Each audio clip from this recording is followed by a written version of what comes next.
Silo Season 3, Episode 4 is titled Whatever You Do, Don't Come Home. And it's really about hidden communication, buried evidence, and people being moved around the board. There's a lot to talk about, so we're not going to waste any time. Welcome to Real Enigmas and Theories. Tap that like and hype on your way in, and let's get right to the cook-up. Stephen Price gets moved into a cybersecurity think tank. Helen gets offered the New York Times position. Multiple groups moving through utility closets. Bernard was hidden in the void the whole time. Orla Kent's body was moved into the mines after somebody murdered her. Everybody in this episode is being watched, hidden, erased, used, or replaced. When the hacker known as Stephen Price received that message saying that he was being tracked, he got spooked immediately and checked that chess game on the other computer. I'm talking about bro slid over there like his chair was on ice. Now, in my last video, I said that the chess game could be a hidden communication channel because if the messages are being watched, a chess move looked like a regular gameplay to anybody except the person who knows what that move actually means. And now we know that Helen and Daniel caught that too. And I gotta keep it a beanbag with you. Neither one of them should have been able to see that username or the king move. Shit, I had to pause, zoom, screenshot, squint just to read that last week. But Helen and Daniel coming in there catching that shit like they had a Blu-ray copy or something. But one thing that it definitely proves is that symbolism trail that we were on last week was definitely real. Helen saying King Street was intentional because episode 4 brings us right back to the king on the chessboard. And that's exactly the type of symbolism that this channel is built for. So now we get the King Street mistake, Kane Street correction, track message, chessboard, king moves into danger, and now Helen and Daniel are investigating the king move itself. And the writers just didn't put that in there for some cool hacker aesthetic. The king was being signaled, threatened, exposed, or moved into a dangerous position. I mean, I don't know how Daniel saw that from where he was standing at, but it had to happen for the story to move forward, so I'm cool with it. And Helen bringing up that Snowden situation where the intelligence agencies were operating inside online games, that follows right along with all the other meta connections throughout the show. And that fits the entire show because the official structure is never the real structure. Currently in the silo, they're literally planning to kill Juliet and spin the story so that they don't have to erase the silo's memories. They also noticed the username Bigfoot Lives, and that name hits different after what happens at the end of the episode. You got Bigfoot Lives, last season we had Juliet Lives, and now we get Bernard Lives. And the person playing against Bigfoot Lives is Steven, whose username is Xfile1013, which takes us right back to that X-Files connection that I caught last week. X-File is what the fans of the show X-Files called themselves, and 1013 is connected to Chris Carter's 1013 Productions. So that's a solid connection right there. And now we learn that Steven has been given a cybersecurity position, which looks like that X-Files reference even more. In the 2018 game, the X-Files Deep State, there's a hacker named Zhang Zhu who worked on a high-profile Department Defense projects. He gets exposed as a spy, but instead of going to prison, the FBI folds him into the system as an IT specialist and keeps him under surveillance. And that's exactly what we see happening with Steven. Not exactly, but it gives you the same idea. And now our mystery man tells Helen and Daniel that Stephen Price has been placed at the Radford Group, a cybersecurity think tank. And I'm not saying that Stephen is a direct copy of Zhang Zhu. I'm saying that it's very specific X-Files parallel sitting right beside the username Xfile13. Episode 3 hid the will and grace in the names of Daniel's parents. Now we have the X-Files hidden in the chess game that was really a means of hidden communication. The truth is out there. So Helen and Daniel end up at her ex-boyfriend Palmer's house, and Palmer is also a journalist who's away on assignment in South Sudan. Daniel jokingly calls Helen Nancy Drew, and she tells him that if he ever calls her that again, that she'll kill him in his sleep. And that's funny, but the murder language is active throughout this whole episode. Juliet is supposed to be sedated and killed. Orla Kent's missing person case becomes a murder case. And Camille definitely got down with the murder game when she was trying to gas everybody in the mines. Daniel sees that big picture of Helen on Palmer's wall and says the first thing he does after a relationship is bury all evidence deep in the earth. And that line is way too perfect for a show called Silo. I mean, the entire show is about a silo project that's built around burying evidence deep in the earth. They bury history, records, the safeguard pipe, just like they buried George's investigation. It's almost like the silo is pretty much an evidence locker buried underground with 10,000 people in it. Then let's take a look at this cowboy picture on the wall. The headline appears to say a new sheriff, but the final two F's are cut by the frame. And you already know that that connects directly to Juliet. I mean, it looks like the picture is going to say a new sheriff in town, and she still carries that sheriff and mayor symbolism, but part of her identity has been cut off, just like those two F's in the picture. Helen wakes up that next morning to find Daniel has gone, and she thought that he dipped out on her, but then he comes back with some donuts and bear claws from the bodega. He tells her that he called an old friend of his and that they have a meeting at the Pentagon. And so they head to the Pentagon to meet with Sam Ramsey, somebody that Daniel served overseas with. And we find out that Daniel was in a band called the Lost Boys and played some saxophone. Sam calls him Kenny G. Now, I'm going to tell you right now, I'm keeping the Lost Boys name on my clue board, and I'm not forcing it yet, but the writers keep giving us names that open up doors. So let's just keep our eyes open for that. Sam jokes that Daniel is only coming to visit because he wants him to hack into the voting machines and get him reelected. And that is definitely a meta connection because we know that Daniel's name is really Donald. And I'm not going to go into that right now, but y'all see what I'm pointing at, right? Daniel and Helen explain to Sam that Charlotte's mission had the outdated communications and the recordings were showing that the pilots lost control of their plane. Sam refuses to help because of the Pentagon's secrecy restrictions, but I could tell that he really wanted to help out his brother. I mean, he even said that if it was his sister, he wanted to know what happened to. But this mystery guy keeps popping up everywhere. He follows Charlotte on the train. He appeared at the reception for one of her dead squad mates, and now he shows up at Helen's job before she get fired, and then just casually walks up to Helen and Daniel and offers to take them for coffee like they've been old friends or some shit. And this is where they learn about Stephen Price being taken to this coveted position at the Radford Group.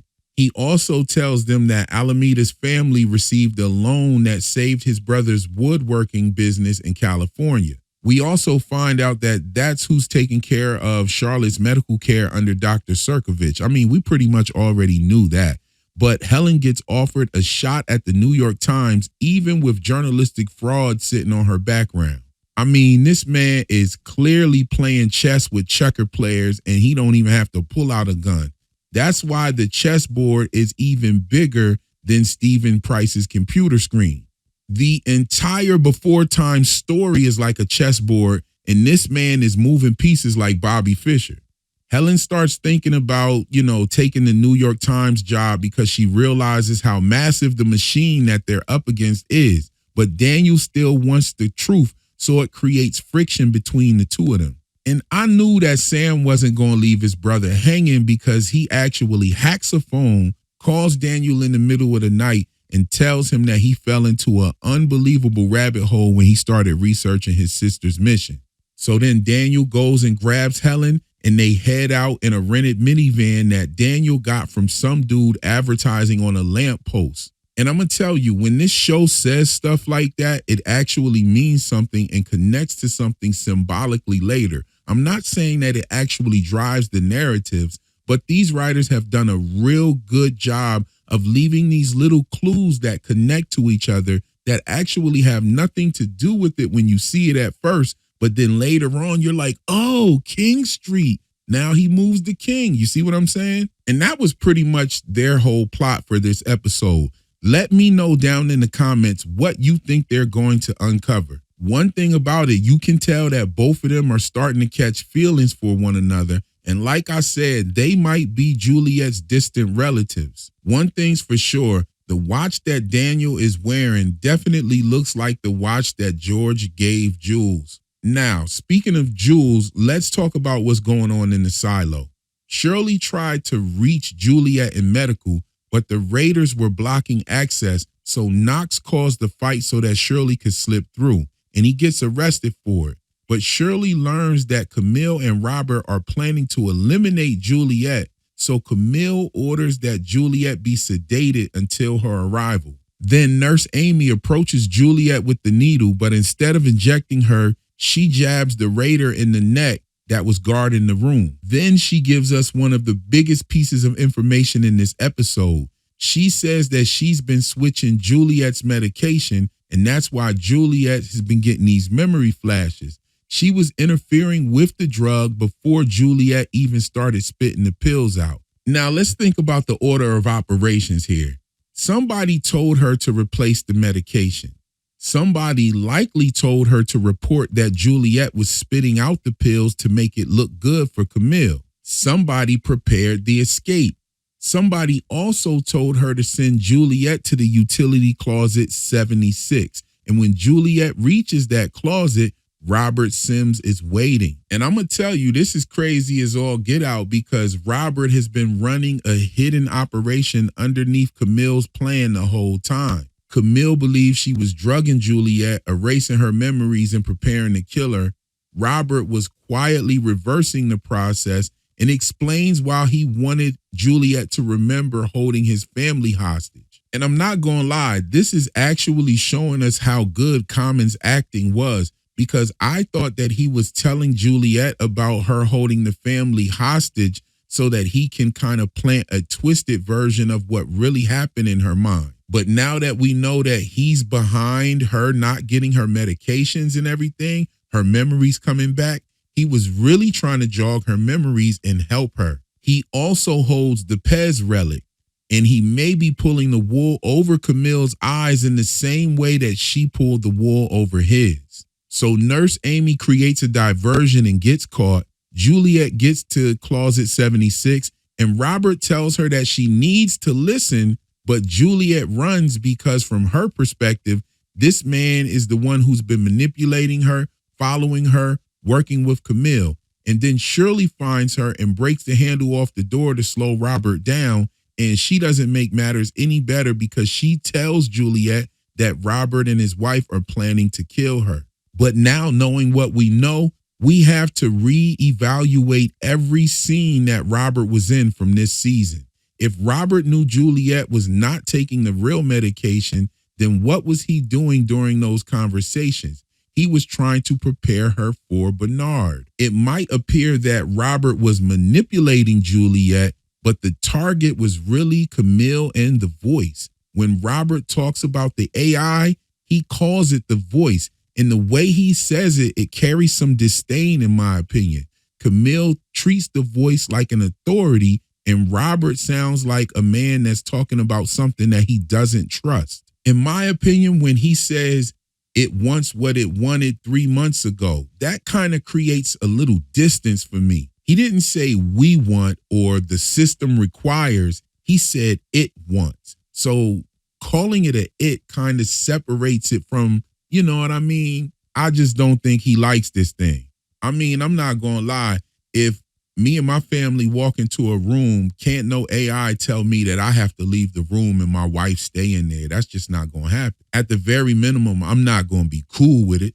Now, these closets have secret doors, hatches, ladders, meeting areas, escape routes, and access points that allow people to move between the levels without following the public map. Nurse Amy said that somebody built those hatches because they got tired of taking the stairs, but I think it's deeper than that. These routes are way too useful, and they seem to be centered around utility closets that, you know, would be used by janitors. Now, janitorial already controls the surveillance, hidden cameras, and the raiders' information. So Robert and his father were both janitors. And that means that janitorial may also control the real physical map of the silo besides the spiral stairs.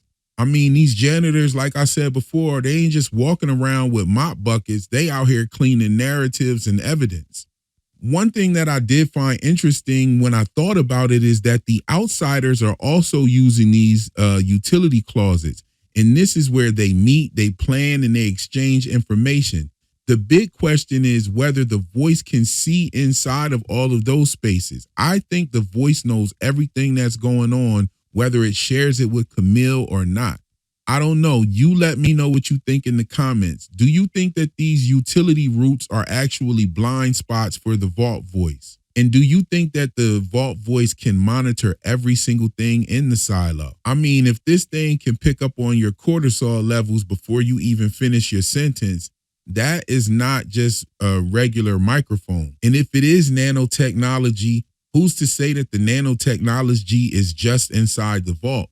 Wouldn't it make more sense that the nanotechnology would be all throughout the silo? Now, since we're talking about the utility closets, let's talk about Kathleen Billings letting Patrick Kennedy and Sandy into the meeting so that he can confront Lucas Kyle. But Lucas tells him the truth about the outside display.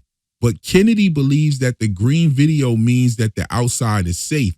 But Kyle simply explains to him that the green is placed inside of the helmet to make the people that are going outside to clean wipe that camera. And I really think that Kennedy knows that he's telling the truth, and he know because he's already heard it from Juliet.